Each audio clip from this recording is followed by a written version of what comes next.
Welcome to The Menu on Native America Calling. I'm Andy Murphy.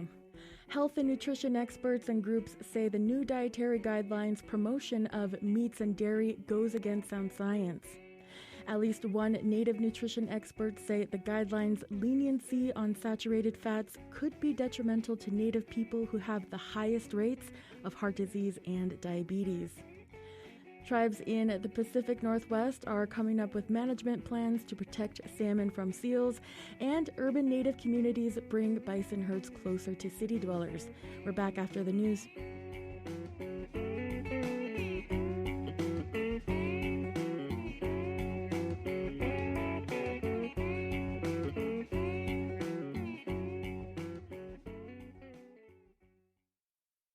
This is National Native News. I'm Antonia Gonzalez. There was a hung jury in Rapid City, South Dakota Wednesday in a case against founder and CEO of the Native-led organization Indian Collective, Nick Tilson. After 3 days of hearings, a mistrial was declared. Tilson's accused of assaulting a police officer in 2022. He's facing charges for aggravated and simple assault on a law enforcement officer and obstruction of a law enforcement officer, facing 26 years in prison. In a statement, Tilson said he's grateful for everyone who stood with him, adding, "The fight's not over." The state has 45 days to notify the judge of intentions to retry the case. The rate of Alaskans dying from drug overdoses declined by 5% in 2024 compared to the year before, including a decline for Indigenous Alaskans, according to a recent state report. That's a welcome reduction after the state saw its highest number of overdose deaths on record in 2023. Alaska Public Media's Rachel Cassandra reports. The United States has seen significant declines in overdose death rates over the past 2 years. And now Alaska could be seeing the start of a similar reduction, according to experts. Teresa Welton is a manager for Alaska's Office of Substance Misuse and Addiction Prevention. She says the decline is good news for the state, even though the state's reduction is much smaller than the national one. I think we're on the right track. And she says the decline is likely partly due to state efforts. The report notes the state distributed 45,000 naloxone kits in 2024, with fentanyl test strips. The state has mobile crisis teams in Anchorage, Matsu, Fairbanks, Ketchikan, and Juneau. And Alaska has expanded access to medication-assisted treatment, recovery housing, and therapeutic courts. But Welton says there's more work to do, and it will require a collaborative effort among the state, tribal organizations, and local communities. Even with nationally, everybody is trying to look for that magic fix to start decreasing these deaths. And I think it's just a combination of supporting communities to address these issues at a community level and emphasizing prevention. She says it's expensive to build treatment facilities, so increasing access to buprenorphine and other medications for substance use disorders could help prevent overdose deaths. She says Alaska struggles with having enough resources to provide treatment for substance use disorders, partly because rural residents must travel for treatment. According to the report, fentanyl is Alaska's deadliest drug. It contributed to more than 70% of overdose deaths in 2024. But Welton says it's crucial to note that many of the overdoses with fentanyl also included one or more other substances. In Anchorage, I'm Rachel Cassandra. This week, the U.S. Mint released this year's Native American $1 coin featuring Polly Cooper. The Oneida Indian Nation says she's recognized for bringing food and supplies to her homelands in upstate New York to Army troops at Valley Forge during the winter of 1777-78. The tribe says recognizing Cooper and the tribe as allies is timely, as the U.S. prepares to observe the 250th anniversary of the signing of the Declaration of Independence. The coin depicts Polly Cooper with General George Washington as she holds a basket of corn. Cooper stayed at the camp through the winter and taught soldiers how to prepare corn and cook for them in harsh conditions to help ensure their survival. Oneida Indian Nation Representative Ray Halbritter says the Oneida people became America's first allies on some of the bloodiest battlefields of the Revolutionary War. According to the tribe, nation members continue the legacy of military service, serving in every major American conflict since then. I'm Antonia Gonzalez.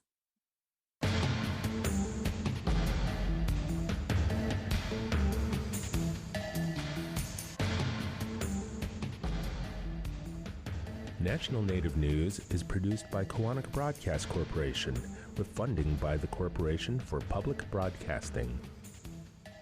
Tribal Development Partners, helping tribes build toward their goals through 105L leasing and essential facility development, empowering sovereignty, strengthening community. More at tribaldevpartners.com, proud supporters of this show. Hear that? Tribal college faculty do so much, one can't say it all here. Nothing but respect. Visit mostthoroughdescription.com. The American Indian College Fund supports this program.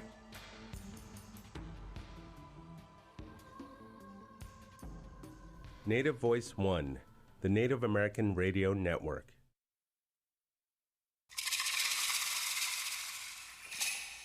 This is the menu on Native America Calling, our regular feature on Indigenous food news and stories. I'm Andy Murphy.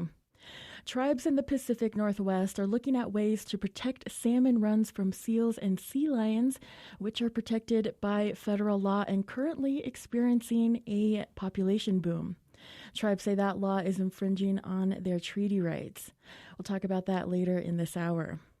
Maintaining traditional access to bison is the goal of an increasing number of programs in major cities.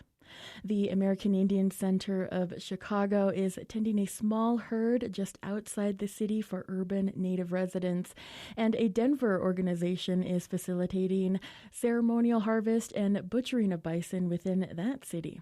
We'll hear about both of those programs too, but first, we will talk about the new federal dietary guidelines just put out by federal health officials. Many health and nutrition experts are taking issue with its departure from sound science and decades of research about the messages that work best for Native health outcomes. You can join these conversations by calling 1-800-996-2848. That's also 1-800-99-NATIVE.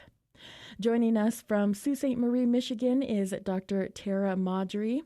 She's an assistant professor at the University of Michigan in the School of Social Work. She's a member of the Sault Ste. Marie tribe of Chippewa Indians. Welcome to the menu, Tara. Lucia, thank you so much for having me today.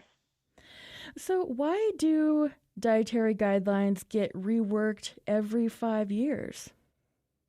They get reworked every 5 years to make sure that what we're recommending to the American people is aligned with the latest evidence-based nutritional science, and also to make sure that we're addressing any emerging or evolving health trends, particularly in the areas of chronic disease, so things like making sure we're keeping up with heart disease and type 2 diabetes trends and recommending the best diet to prevent those diseases. All right. And how does all of that trickle down to what Native people are eating? So how and where do the dietary guidelines affect Native people and food programs? Yeah, it's a great question. So to start with food programs, the dietary guidelines affect what is offered in our school lunch programs, things like the SNAP program or the Supplemental Nutrition Assistance Program, which affects a lot of our people, the WIC program, the Women, Infants, and Children Supplemental Nutrition Program, and then, of course, FDIPR, or the Food Distribution Program on Indian reservations. The compositions of those food packages are, they're supposed to be aligned with the dietary guidelines, and so that can really affect what's offered to our people and therefore what our people are eating. The other thing is we're supposed to be able to look to the dietary guidelines for advice on how to eat well and how to eat healthy. And so people look to that, including doctors, and all sorts of people look to those as a way to eat healthy. So people look to those as an example, too. So that also affects people sort of more on an individual level. All right. And so the latest version of the food pyramid is upside down from what the pyramid has been for decades. The protein segment of the period has a lot of attention from health and nutrition experts. Health Secretary Robert Kennedy Jr. says it's ending the war on protein. What is he referring to there? And is a focus on things like red meat and whole milk a good thing for Native people? Yeah, it's a great question. I'm not 100% sure what he means by ending the war on protein. As far as I've seen, I've never seen somebody talk negatively about protein. I mean, go to your local grocery store. There's just shelves and shelves full of protein powder. I think what he's referring to is sort of the idea that plant-forward proteins or plant proteins have been promoted as a healthier, more sustainable way to eat, and his focus is more on meat proteins. And as far as how they can affect the American health, the recommendations around meat and dairy, of course, they're promoting full-fat dairy with these dietary recommendations, which can be problematic, especially to our people who have type 2 diabetes or cardiovascular disease. We have years and years and years of evidence that saturated fats are not good for our health. And so to promote those is potentially really harmful for some of our most vulnerable community members. And additionally, one of the other concerns with some of the protein recommendations is they're not that far out of line with what we've typically seen in recommendations, but they are a little tiny bit higher. And that can be concerning for people with type 2 diabetes who already have stress on their kidneys. Protein is hard on your kidneys, and so if you're eating excess protein, that could actually distress your kidneys a little bit more. So that's a little bit concerning for some of our type 2 diabetic and pre-diabetic relatives. Okay. And the dietary guidelines go against what many nutritionists and former guidelines say about saturated fats, which was usually to really limit your intake of saturated fats. Can you compare how the new guidelines talk about saturated fats and, quote, healthy fats to previous iterations? Yeah, so there's a lot of concern around saturated fat overall. It's not good for us. We've known this for many years. The dietary guidelines do recommend limiting them, but the guidelines sort of contradict themselves because they recommend eating full-fat dairy and having 3 servings a day. And if you do that, you're over your saturated fat intake. So that's part of the concern is the guidelines are unclear and a little confusing. But saturated fats are not good for us, and we know that. There's been a lot of concern lately about seed oils being unhealthy. I'm here to say talk to a nutritionist, look to the scientific evidence. Seed oils are okay. We know they're okay. They've been shown to be healthy. I think the concern is more saturated fats are worse for you than seed oils are going to be. And we're seeing a lot of concern with this administration around seed oils, which is a little alarming, I guess, is what I'd say. Mm-hmm.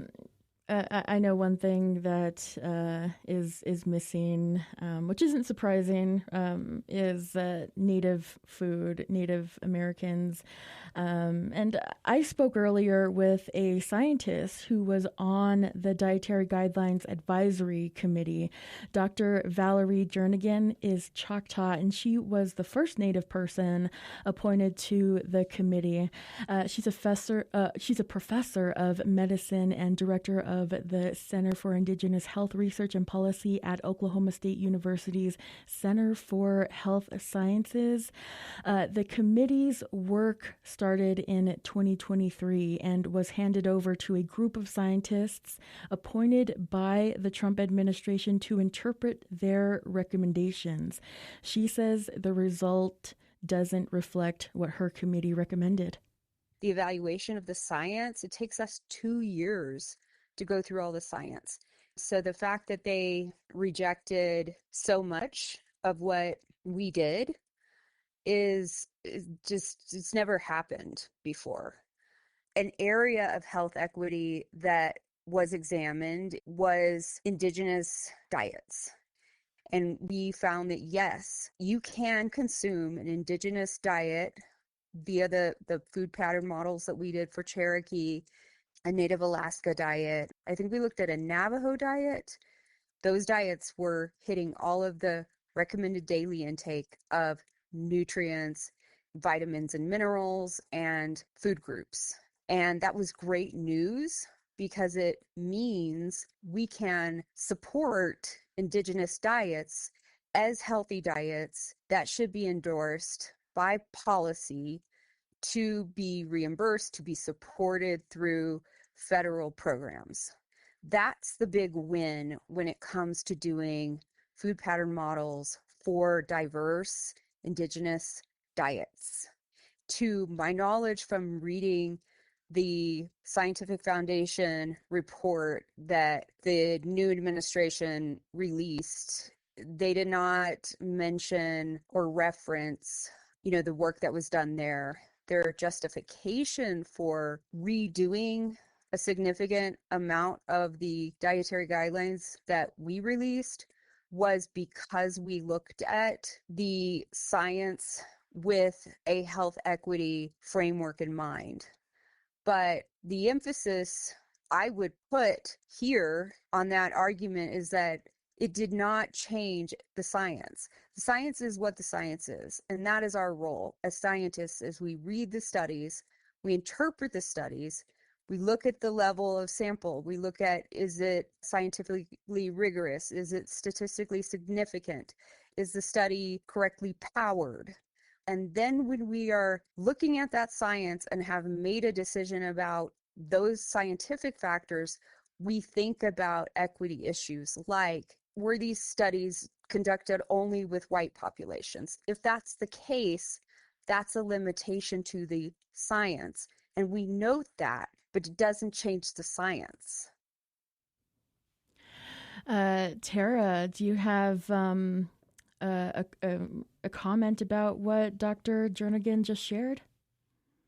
No, I mean, she really said it all, but I think I would just emphasize what she's saying. It's a little concerning that they're willing to throw out all these years and years of work from some of our country's top scientists because we had a health equity focus. That's a really a concerning sort of way to dictate scientific policy and really what our people are eating in this country. So I would just express concern around that. Okay. And the dietary guidelines mention limiting highly processed foods. Before we go to a break, we have about 30 seconds here. What are highly processed foods? We don't have a great definition in this country of what a highly processed food is, but you kind of know it when you see it. Those are the things you see at the gas station, a convenience store for the most part, and those tend to be higher in your saturated fats, your added sugars, and your salts, and so things that we know aren't good for us. All right, we'll return from this break with Dr. Tara Madre here about the new dietary guidelines that were released earlier this month by the Trump administration. If you have a comment or question about the new dietary guidelines or the upside-down food pyramid, you can join us by calling 1-800-996-2848. Does the new guidelines affect the work you do or the programs you take part in? That's 1-800-99-NATIVE.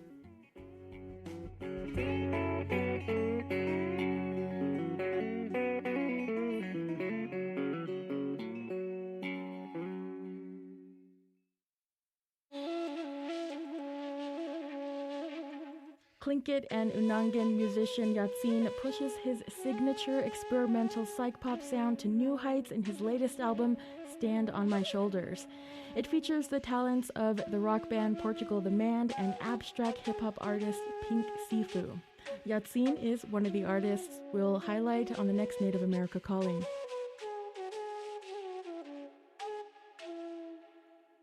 Every family caregiver could use help finding the necessary resources to care for their loved one. The AARP Family Caregiver Resource Guide helps family caregivers access key programs, services, and agencies in their communities. A copy of the guide is available by calling 877-333-5885 or online at aarp.org/caregiverresources. AARP supports this show. Thank you for listening today to The Menu on Native America Calling. I'm Andy Murphy, and we're continuing our discussion about the government's new dietary guidelines and how it will impact Native health.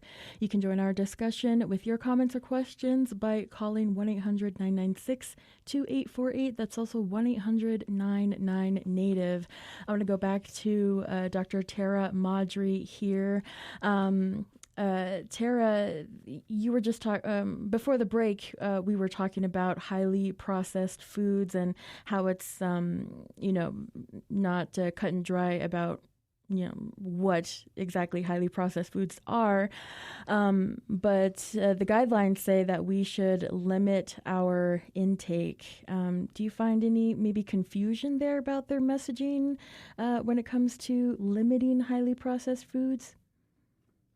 I think it's a good recommendation and something that we've seen before, right? Like we need to, those are unhealthy foods that typically do not align with our dietary guidelines. I think the contradiction lies in that there was almost no recognition of the fact that there's lots of people in our country that rely on ultra-processed foods as a way to eat because they are cheap, they're affordable, and as food costs continue to rise, that's something we'll probably see more and more people turn to. So I think the contradiction is really in sort of taking away SNAP benefits and then also saying to limit processed food intake, so effectively limiting people's ability to access healthy foods, and then also telling them not to eat the foods that are most affordable and readily available. One thing I learned from Dr. Valerie Jernigan when I talked to her the other day was these new guidelines really didn't have the emphasis on salt like her committee was wanting to put out there. Can you talk about salt intake and where you see it at all in the new dietary guidelines? I'm sorry, I missed that word, false intake? Salt. Oh, salt intake. Okay. Of course that's concerning. We know our Native peoples are at high risk for type 2 diabetes, hypertension, cardiovascular disease, and our sodium intakes are definitely related to that. And so, of course, we want people to limit their sodium intake, and that's something we really should be seeing in our highest recommendations that really, again, influence, what kids are served in school lunches and what's in our food packages. So it's really important to have those recommendations to improve our population level health. All right. And the new guidelines don't directly dictate how every adult eats, but it influences how we learn about and understand food and nutrition. Can you talk about that a little bit and just how important these dietary guidelines for just how we all understand food? Yeah, it's something physicians look to. My plate was used often as a teaching tool by physicians, by dietitians to show people, hey, look, here it says half your plate should be fruits and vegetables, and it's something you can look at and translate to, hey, that's something that should be on my plate, right? And the new pyramid is a lot harder to translate into health behaviors or to translate it to people of, hey, this is a recommendation for how to live your life, because we don't eat a pyramid every day, or I've never known anybody who's eaten on a triangle plate. And so I think it's a little concerning because we're not seeing those strong recommendations that could have really helped people as they work to improve their diets. Okay. All right. And there's actually a segment about alcohol in the new dietary guidelines. Is that in keeping with what we know about what works and helps Native people? Yeah, so they recommend to limit alcohol consumption, but they don't give a specific limitation. Before we were seeing, like 1 or 2 servings a day maximum. And so they took away that sort of serving maximum. And that's a little concerning because we know alcohol is not nutritious for us. I think we all know that. It doesn't really provide any nutrients to us. And they were talking about it being helpful for social situations, but I would argue that there's lots of other things we can do to improve our social health, like sharing meals and other things that would be healthier for our overall well-being and our nutritional health than using alcohol as a way to connect with people socially. So the sort of lack of a strong recommendation on limiting alcohol is, again, sort of a bit concerning and weird. I'm not really sure why they didn't give a strong limit on how much alcohol should be consumed. Okay. Departure from sound science, confusing and weird is how, the new dietary guidelines have been described so far. So who should Native people listen to when it comes to eating healthy? Yeah, that's a really great question. There's lots of great resources out there on healthy eating. Harvard has some great ones. The Center for Scientific Public Interest has some great ones. But I also think turn to your community, turn to your elders, and turn to what you know makes you feel good. So those would be, the foods like that we know to be healthy for us, our fruits, our vegetables, our whole grains, our traditional foods, and really leaning into what we've always known, that our people and our food ways are really what's going to continue to sustain us and have sustained us since time immemorial. So I think returning as much as you can, and when you have access to your traditional foods, and if you don't have access to your traditional foods, really trying to eat with your traditional values. So thinking about where do these foods come from? How do they connect you to other people? and how are you caring for other people through your food choices? All right. Thank you so much, Tara. I want to move on to the Pacific Northwest. Tribes are trying to come up with seal and sea lion management plans to save salmon and protect their access to salmon. Joining us now to help us talk about that is Cecilia Gobin from Olympia, Washington. She's a conservation policy analyst with the Northwest Indian Fisheries Commission, and she's a Tulalip tribal member. Welcome to the menu, Cecilia. Hi, good morning. Good morning. How have salmon populations been affected by seals? Yeah, it's a great question. It's one that we could probably spend all day on, but I think to just kind of sum it up is that here in the Pacific Northwest, we've seen salmon populations decline as a result of large-scale ecosystem changes and habitat degradation in the environment, and ecosystems being out of balance. And one of the impacts of that imbalance is kind of the growing population of certain marine mammals, particularly seals and sea lions, that have seen kind of exponential growth in their own populations, but then have had a corresponding increased predation pressure on already depressed and in some instances depleted salmon stocks here in the region, some of which those salmon stocks are also listed under the Endangered Species Act. All right. How does that, this imbalance and, seal predation on salmon, how does that all affect tribal members' ability to catch fish? Yeah.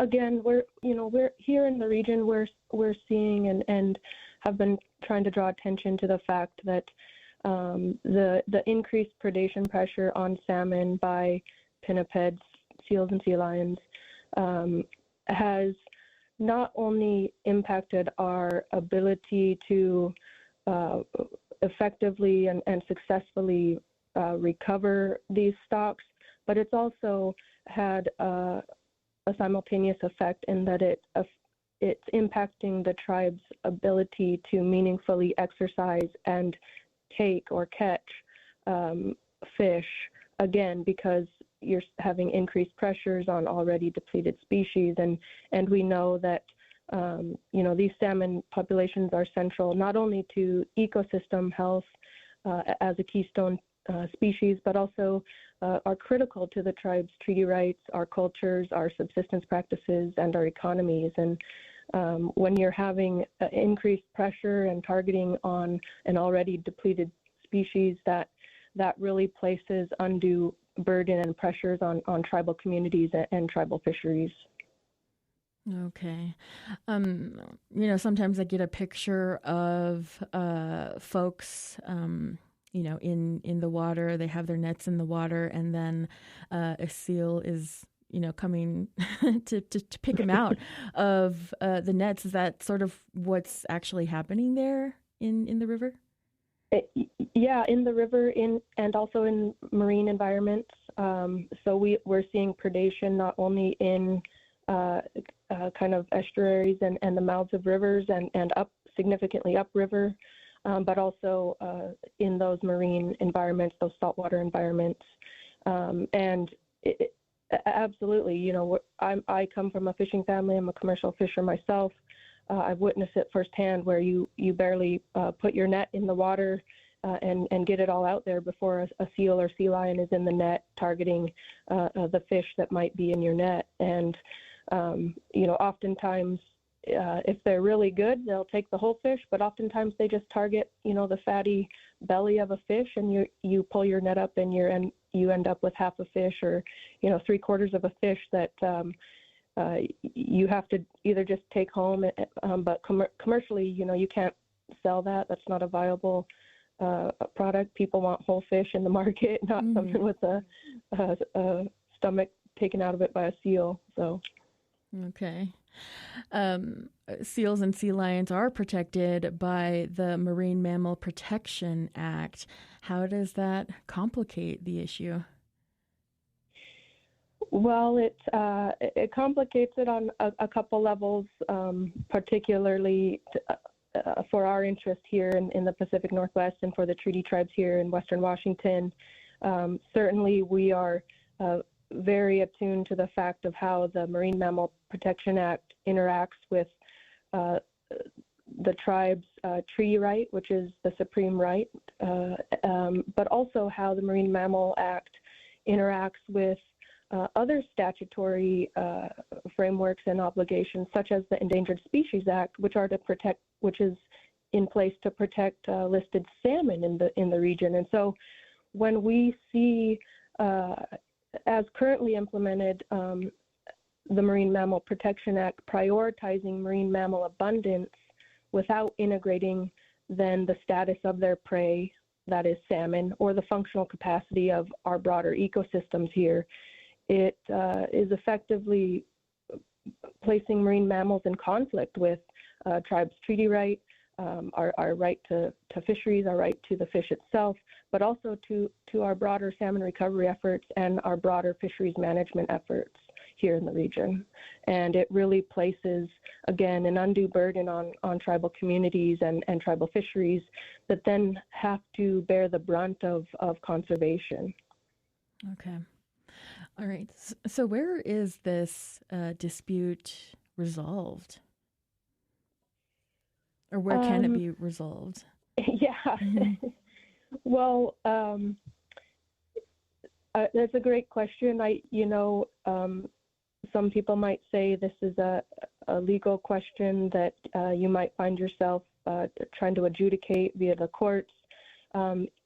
Obviously, we try not to put the treaty right on the line in that regard.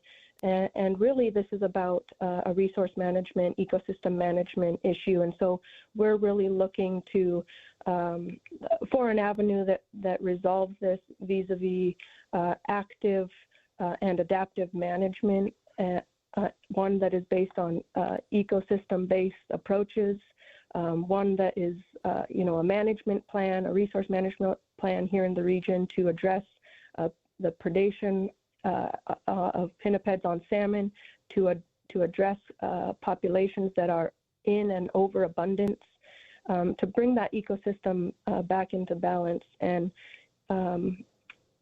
so, we're looking at a management plan that's driven by the science and the data on populations, population dynamics, capacity of the broader environment and watersheds, predator-prey dynamics, particularly one that accounts for the status of prey, that is salmon here in this case, and a plan that ultimately acknowledges and recognizes and incorporates the tribe's treaty right to harvest these animals, as well as the tribe's treaty right to these fish, and also our right as co-managers of this resource.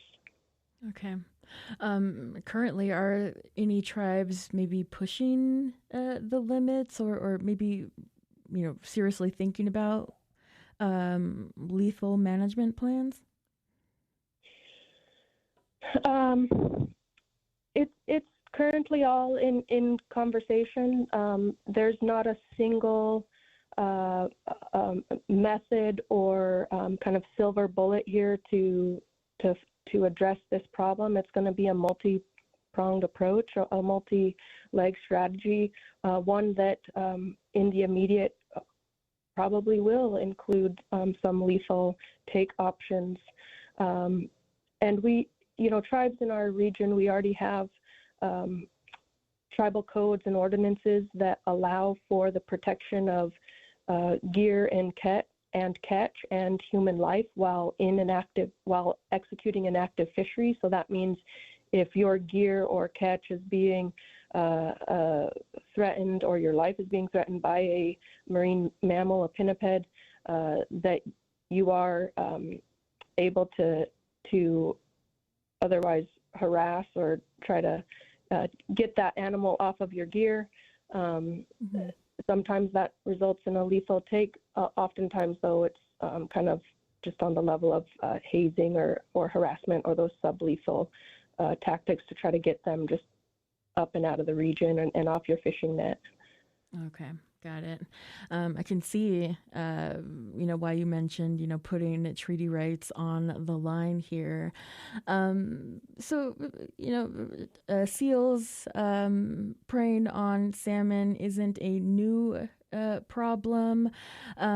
Traditionally, how had, seals existed in the area? And, maybe expand a little bit more on how things became imbalanced with seals in the area preying on salmon. Yeah, here in the region, we recognize, and certainly the tribes recognize, we have a long history since time immemorial as stewards and users and managers, as it were, of our environment, actors on our environment, and we acknowledge that and recognize certainly that seals and sea lions have their place in the ecosystem. They're part of this rich and complex dynamic here in watersheds and in our food web.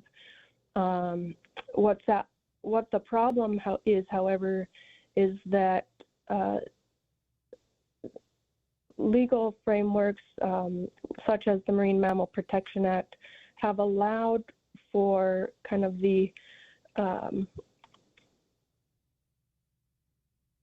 ultimate growth of these populations without an effective off-ramp or exit ramp and without an effective management action to address those populations.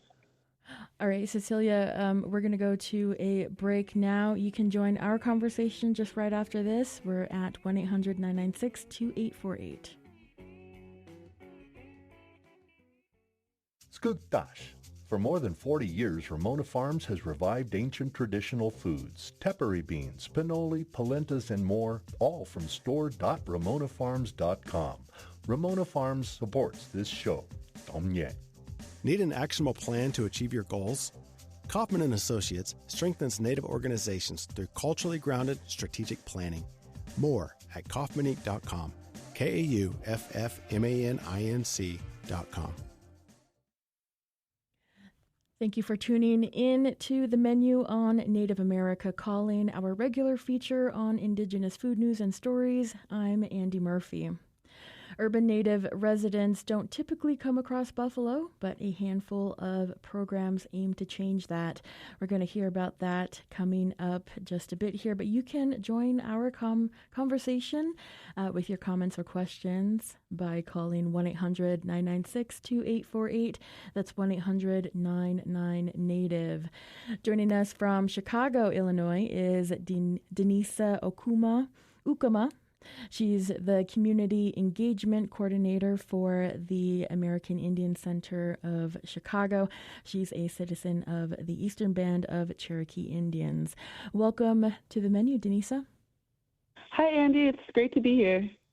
Great to have you. So a small herd of bison were just released in the area in Kane County, and you were there. What was it like for you to see them let out onto the land? Yeah, this has been a really, really exciting process and a really multi-organizational approach on how we can bring bison back to the prairie state and, doing their beautiful natural process of being keystone species. And it was so exciting to be there that day. It was December, so early December was very, very cold. I think there was just a fresh layer of snow that morning. And so that didn't stop any of our community members or partners and other organizational leaders in the community to come out and experience this, once in a lifetime moment for a lot of people. We, came in droves and laid medicine, laid cedar. Was a part of the process of singing and welcoming the bison, and it was a really cool experience to share with multiple generations of community members, and it was heartwarming. And I've been to other other corralling or management of bison, and our biggest concern was making sure that they felt welcomed, and that's exactly what they did. And we could tell that they heard our prayers, they heard our songs, and they just kind of walked on out and began enjoying the abundance of the Burlington Prairie and everything it had to offer. And we were so excited, and really just knowing that this is the beginning of this process for us. All right. And for folks who are not familiar with the Chicago area, and for those who might be imagining bison running around the middle of the Windy City, where is Kane County? Yeah, so Kane County is still within the Chicagoland area, but it's about an hour away from this kind of the center of the city. So it's really exciting to be able to have a space so close to the city that was not available before. Okay. All right. And how are the bison being managed and taken care of out there? Yeah, so like I said earlier, this was really a multi-organizational approach. We worked with the Nature Conservancy and a branch of them called Nachusa, who has a area region that's over 100,000 acres of open prairie land where they manage bison and are participants of a program to help provide bison to tribal entities and organizations. And so through our collaboration, we worked with them to be able to welcome the bison to the prairie. Kane County was really excited to be a part of this process. Their Forest Preserve had already been doing a lot of ecological research on that specific prairie, studying the native species and the changes over time. And we're excited to welcome the bison, understanding that they're a keystone species to the prairie. And Rooter Bison, a local bison herd managing company organization, they offered to help manage the day-to-day of behavioral, making sure that the bison are well taken care of. And our part in this is, of course, having, bringing this to our community and teaching traditional ecological knowledge, reconnecting them with the land and spaces that they otherwise, don't have access to. And we're really excited to begin our citizen science program and teach people how to monitor these native species and understand how the bison impact the land in so many ways, both environmentally, spiritually, and so we're really excited to welcome this multi-partnership to our community and be a part of it. Okay. Before the show started, we had a short discussion about, just what that event looked like when the bison were released onto the land. And you mentioned seeing elders and kids. Can you talk about that a little bit, and how all of this also just leads to, promoting and teaching culinary knowledge as well? Yeah, I think what's really cool about that day was the incorporation of all of our programs. Our Food is Medicine program is one of the bigger programs that we share at the center, all centered around local procurement of food and making sure that Indigenous people have access to seasonal, indigenously informed produce and opportunities to build health and wellness. And so the president of the board, Jessica Walksford, she's an executive chef in the region, and she prepared a beautiful bison breakfast for us. We had biscuits, breakfast, and so after the beautiful, release of these animals and our prayers and singing, we were able to come together and share a meal. And during that time, we heard from Robert, one of our community elders, about his stories about the bison, what he was told, and their significance to our appreciation to nature and our belief that as their keystone species and understanding their integral part of nature, that we must mimic that appreciation and that reciprocal nature of bison. Okay. And it was so cool to see multiple generations be there, experiencing this thing that none of us had ever experienced. The kids were really excited, running around, ready to name the bison, and we also saw lots of tears of joy and just appreciation of this, this experience that hasn't happened in over 200 years, and in the greater area, multiple hundreds of years. Yeah. And I know the herd there is just getting used to the area. They are going to be monitored on how they impact the land. So it sounds like there isn't going to be any harvesting plans really quick, right? Yeah, so we want to make sure, we're prioritizing the health and wellness of the animals first. And our main focus this coming spring is launching our community science program and getting our community involved in understanding the amazing benefits that bison bring to local ecosystems. As the program grows and the years go on, we're hoping to work with Kane County to expand the land that the bison have access to. And, as we expand, the herd can grow. But, whenever they're in this current prairie space, we have to make sure that we maintain the right amount of numbers for comfortability and, being ethical and aware that these animals need space to live and be a herd. So we will be removing a lot of the younger calves, and in our partnership with Rooter Bison, we'll be handing them off to them. But as the land grows and the herd grows with it, we are hoping to consider harvesting and what that looks like for our community.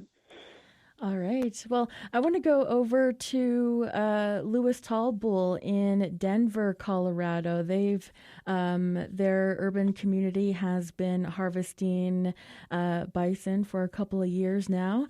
Louis Tallbull, he is the co-founder and president of Sacred Return, and he's a member of the Cheyenne and Arapaho tribes of Oklahoma. Welcome to the menu, Louis. Thanks for having me. All right, so you organized a ceremonial hunt and harvest this year. Tell us about how that went and how that brought the community together. This was in December, right? Yes, it went very well. There was a large turnout, lots of folks, a lot of community members. We even had people travel from out of state to join and to attend and partake in the harvest. All right, and the buffalo are in an area that's pretty close to the middle of Denver. I just Googled where Daniels Park is, and you mentioned earlier that in an earlier conversation with me that this is generational work for you. Why is it important for earlier members of your family and for yourself to do this kind of work in pretty much almost in the city of Denver? It's just, I feel like a duty that we have as indigenous, as Southern Cheyenne people, as people of the land. We have a duty to be able to provide and protect, and with that comes being inclusive and including intertribal, even non-natives, to heal, to I hate to say reconnect, because I don't think we ever lost connection, but it's almost like remember, because it's in our DNA. all these things that we do, these traditional ways, it's in our DNA. So we like to kind of like feed our DNA with the movements, these traditions, it's a ceremonial aspect when we harvest a bison. And I was fortunate enough to be raised with my grandparents, and I learned a lot. They brought me up in a traditional way, so I'm just kind of doing my part to follow in my grandpa's footsteps. Okay. All right. And the relationship you have with the city of Denver is what makes all of this happen. Can you talk about how the Native community, including your grandpa, worked with the city of Denver to get access to this annual harvest? Yes, it's thanks to my grandpas, those ones that came before me that put in a lot of work, a lot of sacrifice, and were able to build a relationship with the city of Denver, and that gives us opportunities to show up and lead these bison harvests, as well as we do transfers to other tribal nations once a year. So we'll corral these bison and separate females from males, and we donate bison to other tribal nations to help them establish their bison herds. All right. And what are some of the foods that folks, including yourself, are making from the meat that comes from the harvest? Oh, there's so much that we do. We try to educate everyone who shows up to the harvest how we go about utilizing every piece of the bison. From their robe, turning their bison robe either into rawhide for drums and rattles, or buckskin for clothing, or we'll brain tan and smoke these bison robes to use as blankets, and we give those away. We also utilize the bison skull itself as a ceremonial instrument. There's so much that goes into it. The bone marrow, we utilize that. We've even gone as far as utilizing the bison dung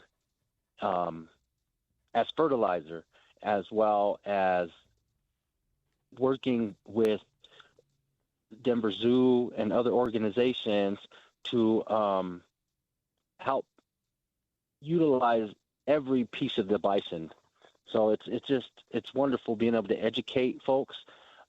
We've even dehydrated organs like liver, kidneys, dehydrate them, and then we turn them to powder, and then we put them in capsules so that we can use those as a supplement, vitamin supplements, for like iron deficiency. And I think, we used to partake in these organs all the time. Buffalo meat itself, was a part of our diet. So now that we've removed bison from our diet, there's a lot of health issues that our people are dealing with.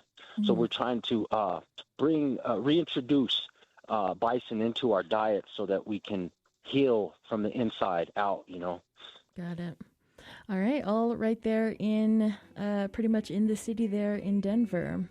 Well, that is all the time we have for our conversation today, and I'd like to say thank you to all the guests who joined us this hour. Dr. Tara Maudry. We also heard from Dr. Valerie Jernigan, Cecilia Gobin, Denisa Ukama, and Louis Talbull. Join us tomorrow for another Native America Calling special feature, Native Playlist, a sampling of new and notable Indigenous music. I'm Andy Murphy.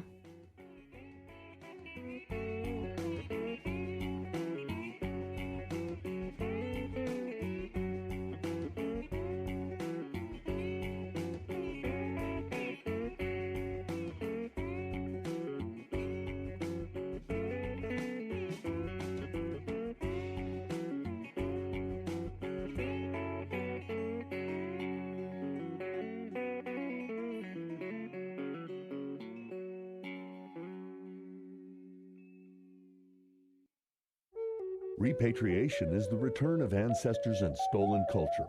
The Association on American Indian Affairs is hosting the 11th annual Repatriation Conference, Feeding the Fire, Advancing the Movement, in February 2026. This fully virtual conference will offer small group interactive workshops, strategies, networking, and more to advance domestic and international repatriation. More at Indian-Affairs.org.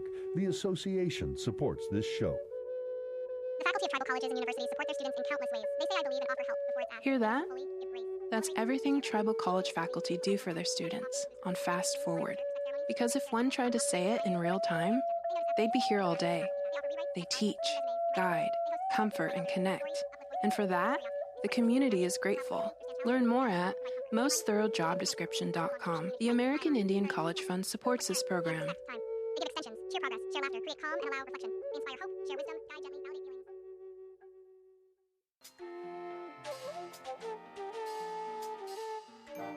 Native America Calling is produced in the Annenberg National Native Voice Studios in Albuquerque, New Mexico by Quantic Broadcast Corporation, a Native nonprofit media organization. Funding is provided by the Corporation for Public Broadcasting with support from the Public Radio Satellite Service. Music is by Brent Michael Davids. Native Voice One, the Native American Radio Network.